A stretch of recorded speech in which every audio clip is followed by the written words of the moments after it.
para miyarsa sugeng pinanggih malih kalian keluarga ageng Ketoprak Mataram Manunggal Bakti Pengkol Budaya. Ing dalu menika sampun sumadya badhe ngaturaken lampahan Minak Jingga Gugun. Wondene para paraga ingkang ngayahi ing dalu menika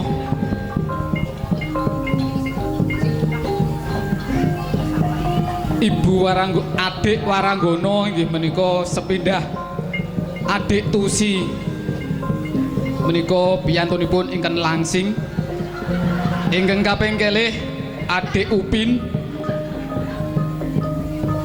adik Sarah saha adik Tini.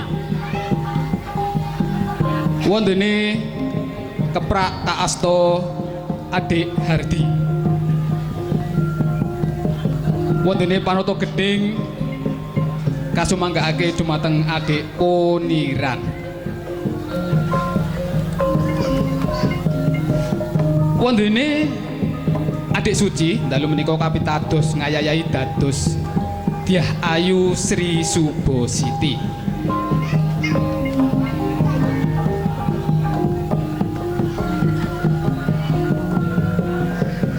Nyipatih dalu menika dipun ayayahi dening adik Hermi Yahya.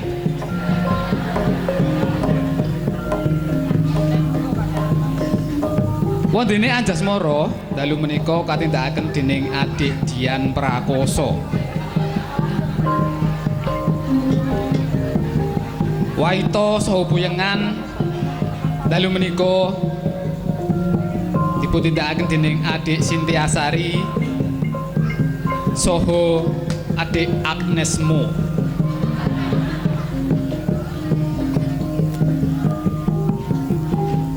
Tumenggung Dana Swara dipun ayahi dening adik Riko Ceper. Wondene prajurit dalu menika Dani Ahmad saha Angestu Budi Prakoso.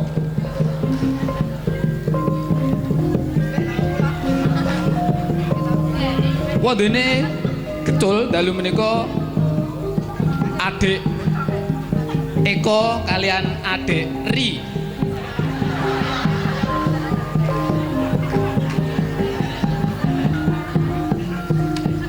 Wondene adik Arsi Ginanjar dalu menika kapitados dados Minak Jingga.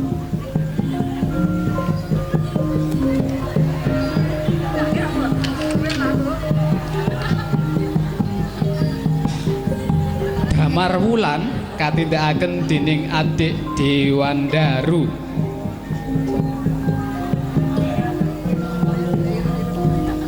Wondene Wawan Herisonya dalu menika kapitados dados Minak Koncar.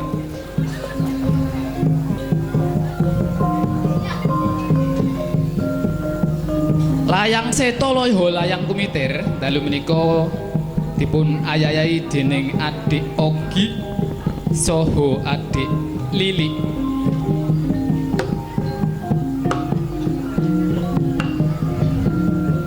Wondene Ongkot Buta saha Angkat Buta dalu menika dipun ayayahi dening adik Hernan Crispo saha Roy Martin.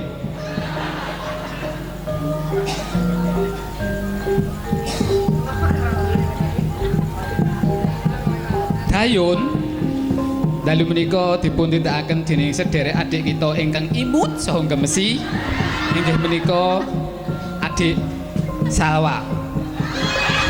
Mekatan para pamirsa menggah dapukaning para paraga ing dalu menika.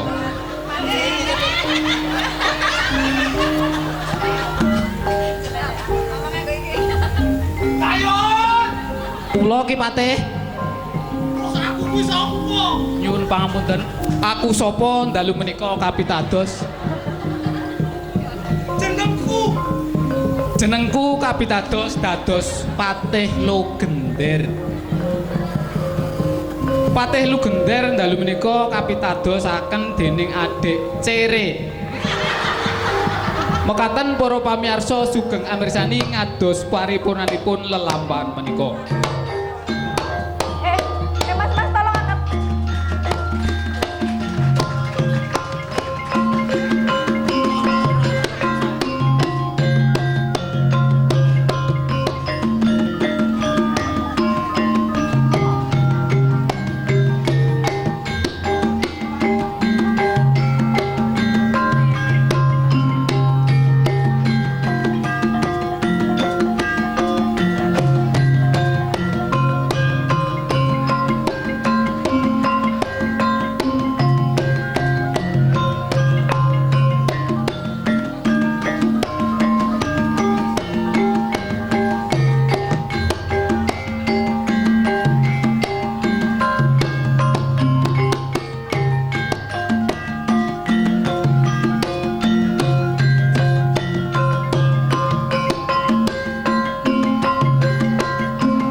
cedak napa-napa caket niku kurang prayoga. Kula lingsem Kang Mas.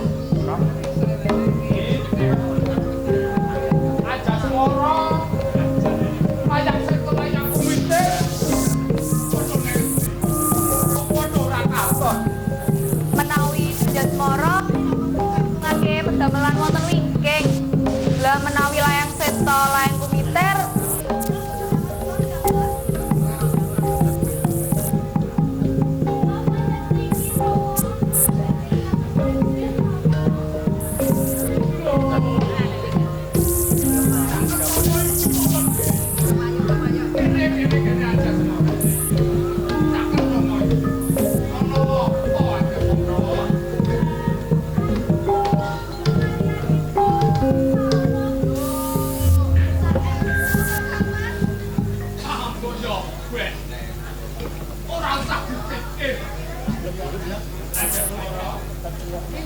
Layang seto layang kuwite.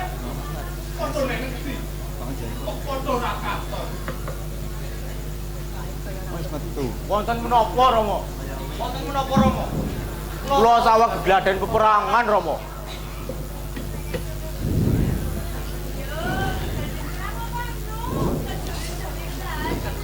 Saestu kok Rama? Saupama bener kandhanan Dasmara. Rama ya ora kepiye-kepiye kok.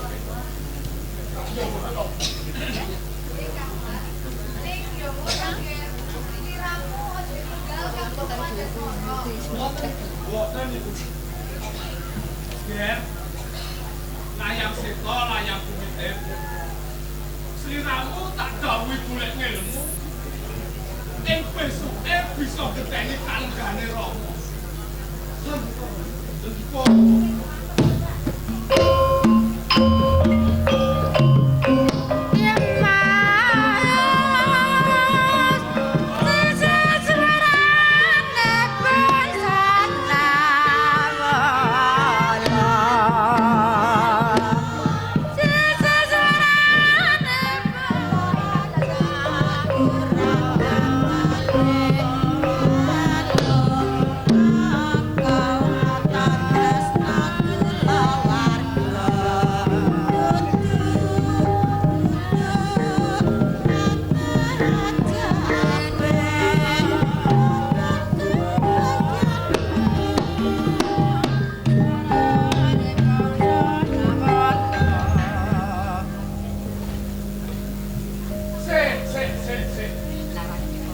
Sliramu sapa? Tan sapa ngendi papan gunung? lah niku pun genah Kang Mas menawi panjenengan Wes, kek ngopo? Kenae kowe Supriya. Sudono. Mbok pikir aku kuwi simpenan sapa-sapa ngono apa piye? Oh alah, biajem, biajem. Aku kuwi ora duwe simpenan sapa-sapa. Simpenan apa-apa aku kuwi ora duwe. Karo aku padaku kuwi ya wong sliramu.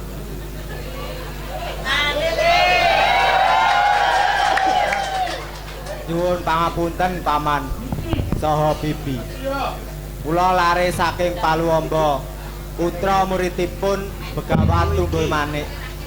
Anakipun Mahudara. Oh.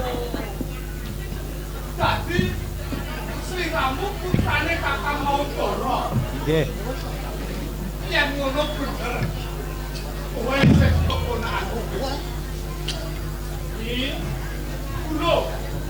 Bocah iki kudu sapa-sapa. Isih keluarga dhewe. nggih Kang Mas kula pitados sak menika nggih banjur sapa jenengmu Kula Damarulan Bibi. Ibu saya sangat ya asmanipun dan boten sisih kalian priyo ini sekian sedeng dan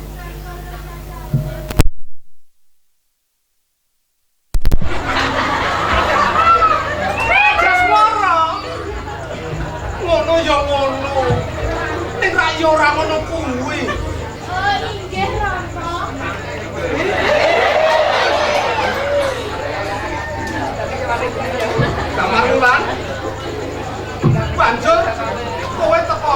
Majapahit perlu ngopo? Kula badhe nyereng ngaji wonten ngersanipun paman Hendra.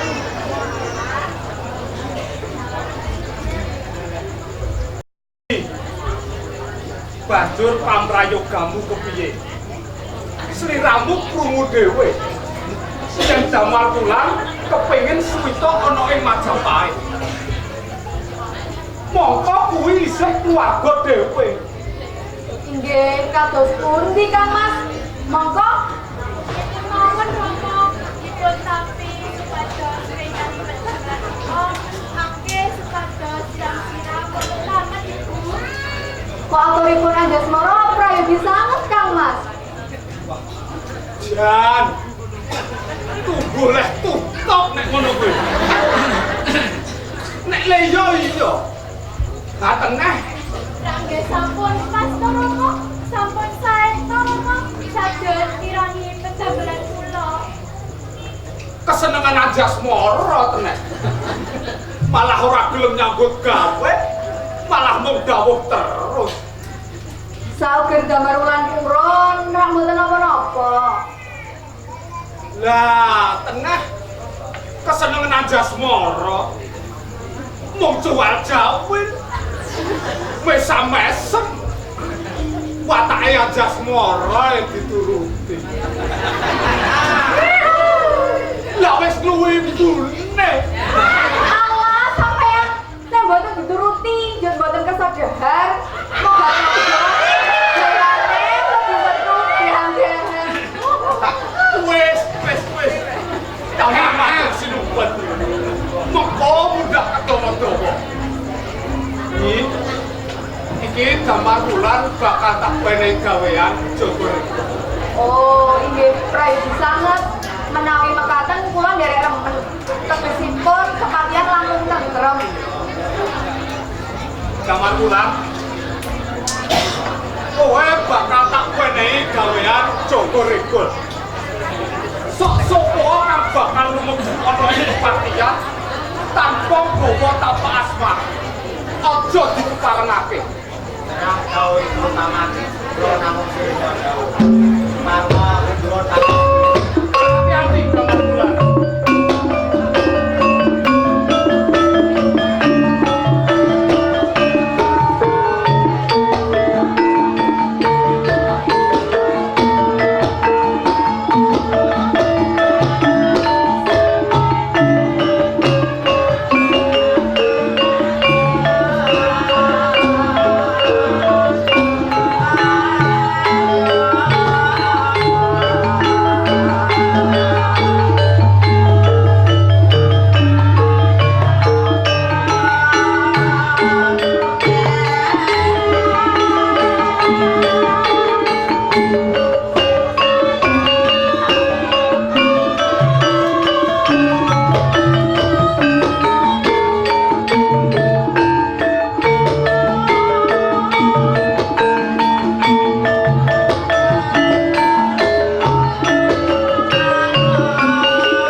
pun Yayi Minak Kuncar. Pangestunipun Rama Patih Garya Rugendar. Wilujeng lampah. Paman Minak Kuncar, kula aturaken bekti paman. Semanten ugi paman Minak Kuncar. Layang kumikir ugi ngaturaken kagem. Nek sabilang. Yo. Tak kongko. Tapi jile paman tanpa nono. Sampai paman. Saya bercepat ugi. Nyata kula paman. Nah, iya kaya ngono kuwi iki. Dadi ora ngilang-ilangake anggon putaring bulan. Dadi bocah enom kudu terampil sumana ngerti Subasita uga tata krama. Inggih Rama. Putranipun sinten? Bapake lho geden. Wah. Kula kok rumaos penyuh kepranan atasnya bocah pulang paribasan durung ilang cukup untuk yang kok jebul terampil rengginat sumana uga ngerti sudah unggul ger yang setolan kue yang kumite sok lo bombong penggali paman sesok tak kok pedut itu Nek ngono kuwi padha karo ngetoke patih lo geden. Masa anak patih kok ora nang wedhus. Aku iso tuku selawe. Roko Haryo Geden Kanjeng Ratu Sri Subasiti sampun izin badhe ninggah sedikit monggo paring pakurmatan. Para nayaka Bupati Sentana uga manggalaning yuda Kanjeng Ratu Ayu Sri Subasiti arsa minggah sitinggil arsa tedak lenggah dampar keprabon ing pramila monggo caos pakurmatan. Menika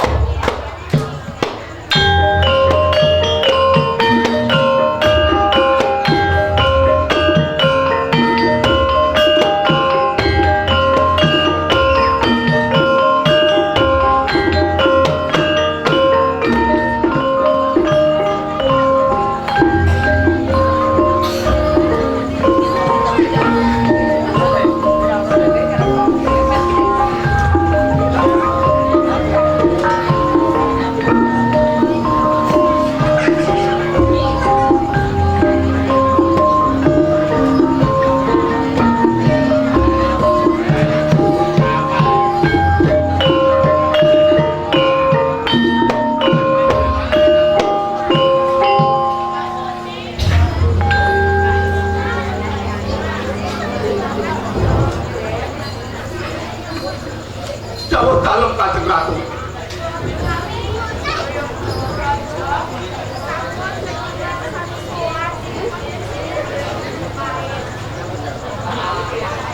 Laras sabda dalem. Sedaya punggawaning praja Bupati uga ugi manggalaning yuda sapi pepander ugi Yayi Minak Kuncar sampun lenggah teko dawuh dalem.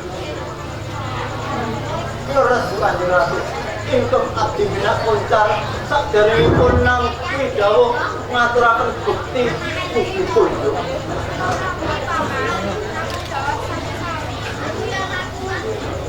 Logi ngaturaken sungkem Kanjeng Ratu. Iki bekti ugi kunjuk.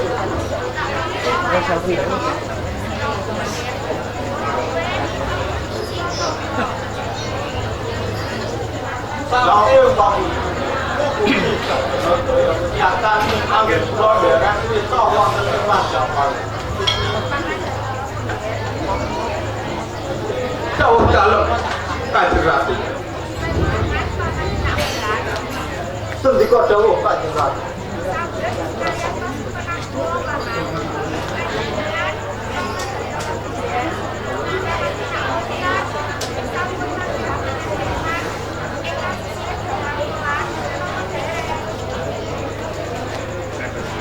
Sampun Kanjeng Ratu.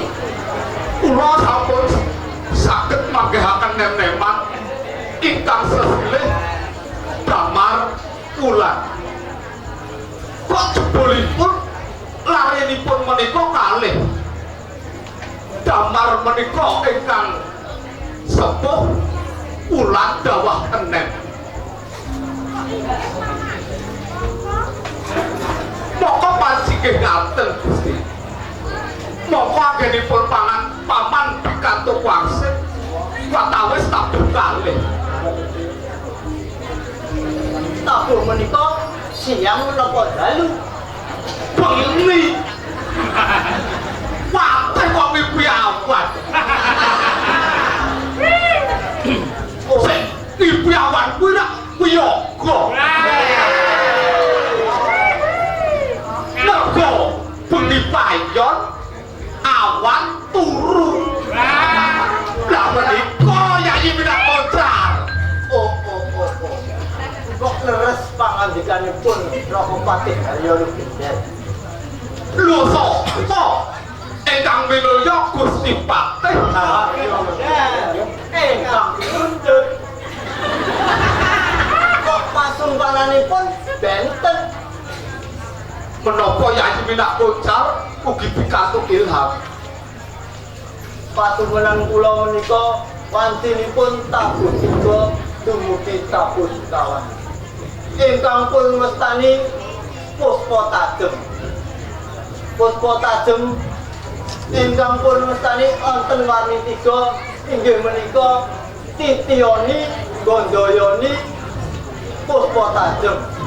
Lah miturut pangandikanipun para winasis ingkang paling sae menika tabuh kalih dumugi tabuh sekawan.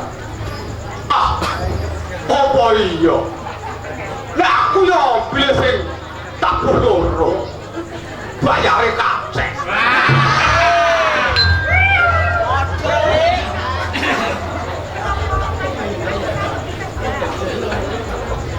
Pangestu dalem manatu. Damar Wulan sampun mapan wonten wewengkon ing Majapahit.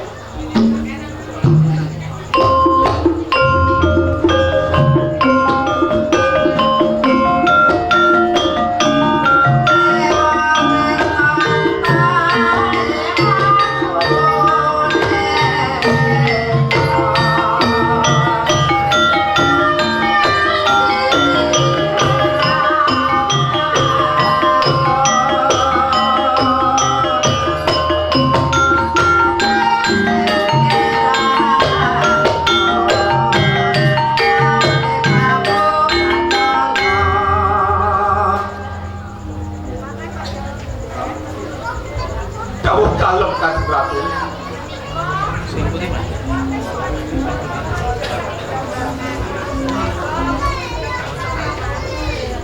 Sedika dawuh Kanjeng Ratu.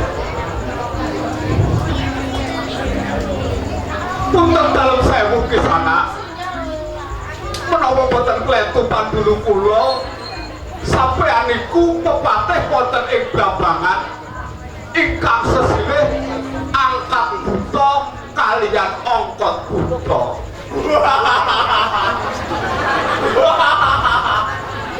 Leres bos. Leres kula angkat buta. Pepatih ing Blambangan. Mula angkat buta Senopati Pinilih ingkang sampun kawentar daya kekiyatanipun. Sapi sugeng rawuhipun Pasumpun wilujeng lajeng sowan wonten ing Majapahit menapa wigatosipun? aurat pundi dawuh dalam sesembahan kula Kanjeng Adipati Urubisma. Kula kekalih supados sowan wonten ing Majapahit supados ngaturaken nawala mugi kaaturaken Dyah Ayu Sri Sudasiti. Kepareng mojo Gusti Ratu. Sowanipun angkat buta kekalih tinuta Kanjeng Adipati Pinajingga supados ngaturaken nawala kunjuk Gusti Ratu.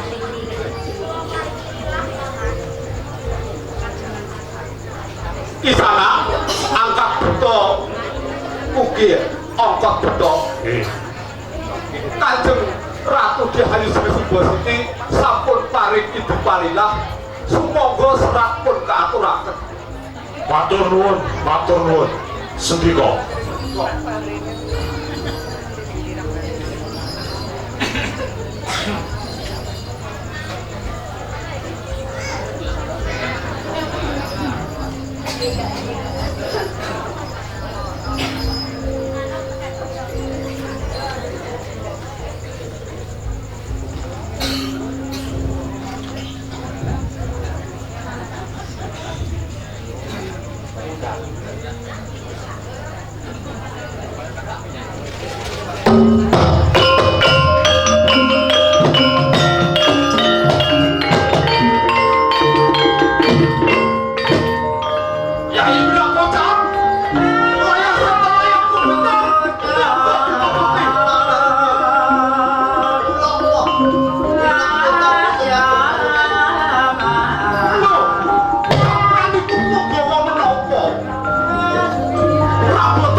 Sampean warung niku kudu ngrangkani aja membingungi. Curiga manjing warangka kudu goleki aja membingungi. Benak pun cetha. Ya ayo ninggal nubeng Sungkawa. Kok ora ditunggu? Nek kudune ditunggu dilarang apa perkarane banjur lembung. Dur sampeyan iku pating apa? Wah, kok iya ya? Kepiye tok mau? Apa malih anak sampeyan Seto Kumitir? Kok golancang buku karepe dhewe? Ora ngerti tatanan.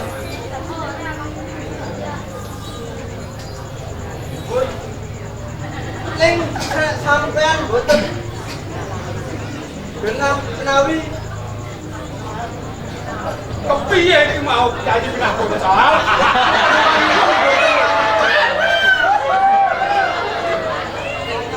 Aku melu dukung kok menawi boten wonten kagunipun urip bangsa.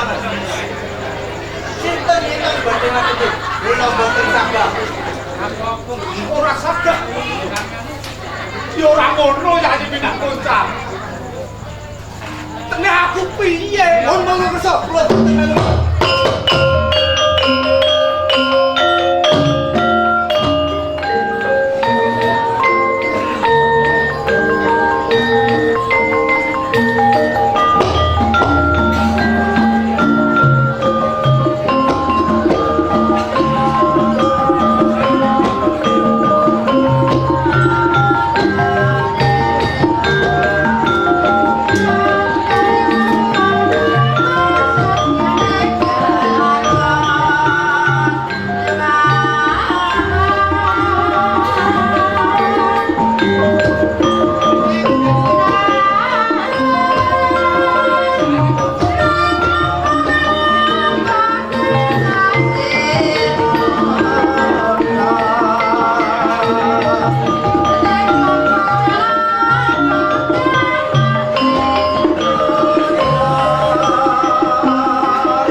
tepung aku putra Bupati Majapahit. Aku layak kumitir uga putra Rama Gender.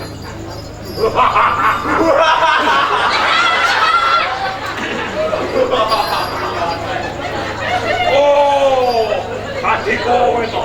Bocah sing kondak kawentar tekanan Bapak Gede. Ari bisa. Hati-hati.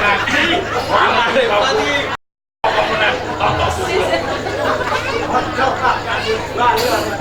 Lali apa ora kuwi dusurtanmu?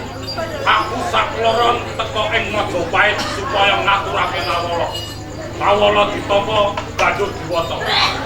Sakwise maca Nawala, Kanjeng Ratu banjur cengkak. Menang apa? Kowe sakloron banjur bubar. Larak sagono dhewe. Bapak buta angkat buta ora nemo. Ayo, jadwal siji padha siji. Oh,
pateni.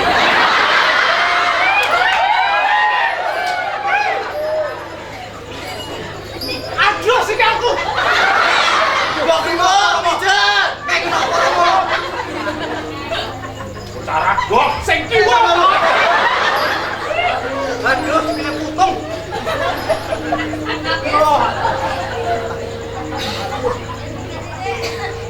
Aduh.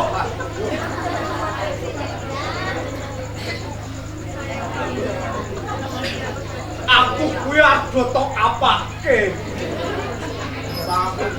Punten Romo. Kalau gitu angkat buta kaya nama buta. Nek ngono mripatmu ku ora tok gumatke.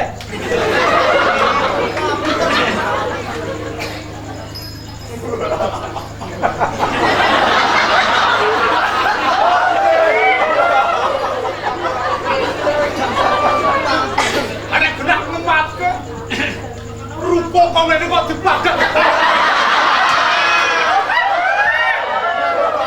iki karepe pripun, Pak? Kowe kuwi tak dawuhi golek ilmu.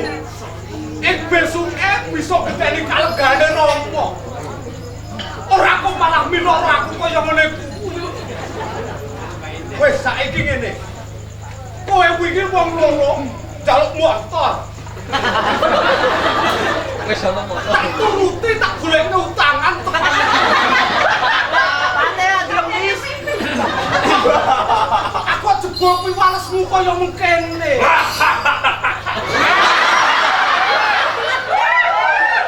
Kalau ora mau buta utang motor.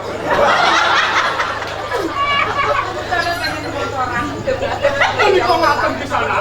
Iya. Sasampunipun Kanjeng Ratu Diahayu Sri Subasiti mangertosi menapa surasipun Nawala kok jengkar.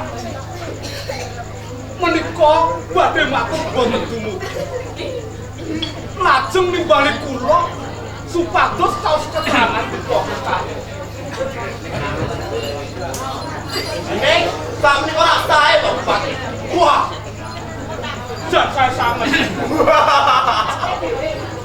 Surasipun serat dipun tampi. Menapa kersanipun Kanjeng Adipati Minakjinggo dipun sagahi. Lajeng Kanjeng Ratu Diahayu Sri Subasiti netepaken dawuhipun tanggal saking kidul. Dah, tanggal sakit betul. Leres.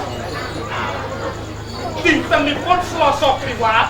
Nona Selasa Kliwat. Selasa Kliwat. Tanggal 23 dintenipun Selasa Kliwat. bulanipun Jumadi Lawas. Bulanipun Jumadi Lawas. Jumali. Jumadi. Jumadi lawas. Jumadi Lawas. Lajeng taunipun bebas. Taunipun bebas. Ya sapunika ingkang dados panyuwunanipun Kanjeng Ratu Hyang Ayu Sri Subosi. Terang pangandikanipun Ki Patih. Iya, Kula kekalih nyuwun pamit. iya.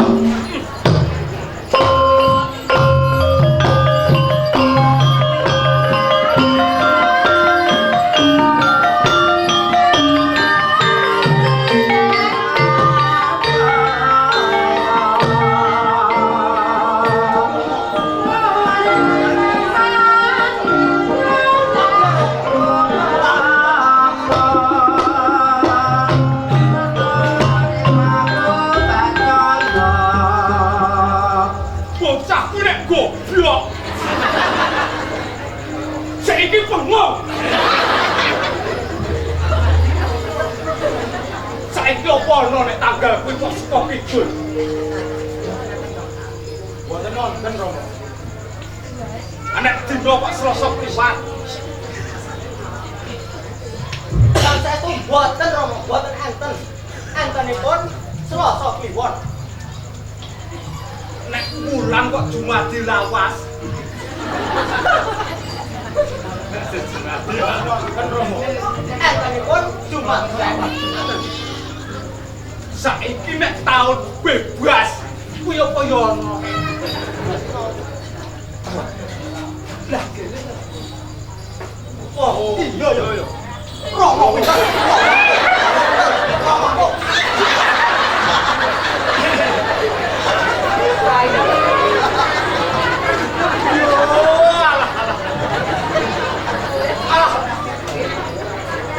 Jebul kaya ngene iki rasane. Didapuk dadi patih pisane. Digawe remuk. Kaya wis-wisa. Yo ngene iki nek mula-mula pimpinane Bapak Purwita. Oh, alah, iki anak loro kok jebul. Kaya ngono tumindake. Bayar oke opo?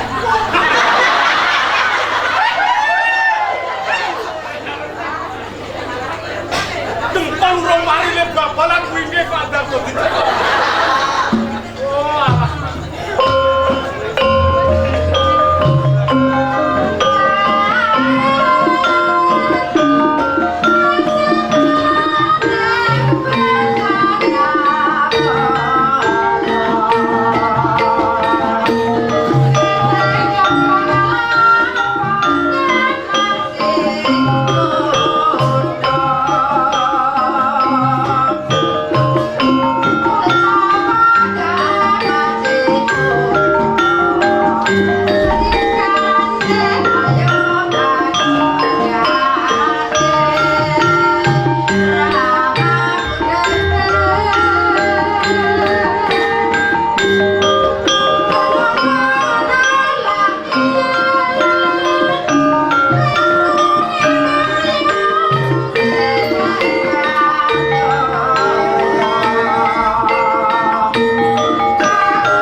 iya.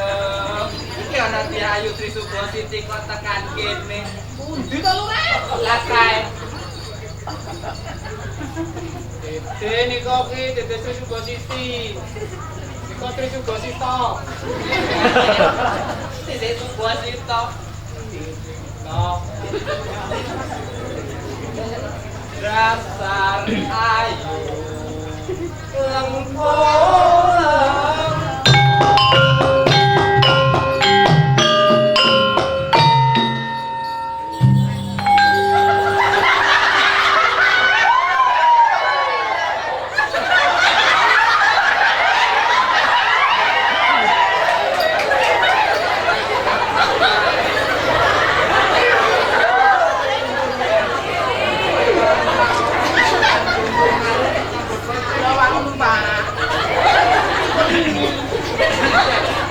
Apa anda sepur mini lewat gelonggongan?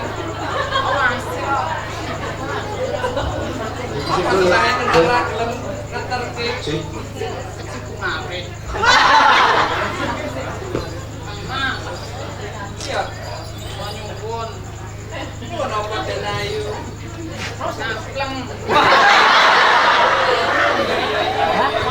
Kan wong ayu-ayu kok njaluk kampleng. Labul.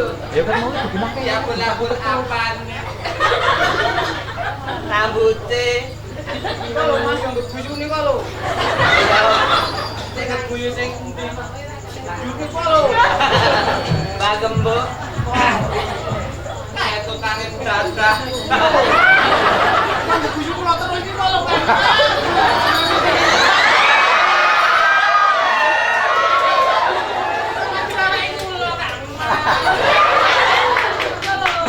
Ya, itu coba Siti. Kayak jangan gini sing ngono kae. Wes manut catet tomring awak mami.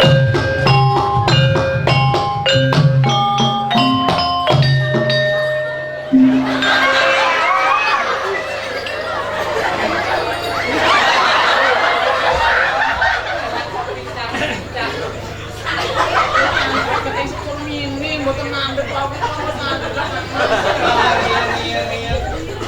Kader kok ini. Niki jempol kabeh. Kok mana jempol kabeh? Ini nonti. Gini.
angin wae to kabeh puyengan supaya ngadeg. Sedika dawuh urae.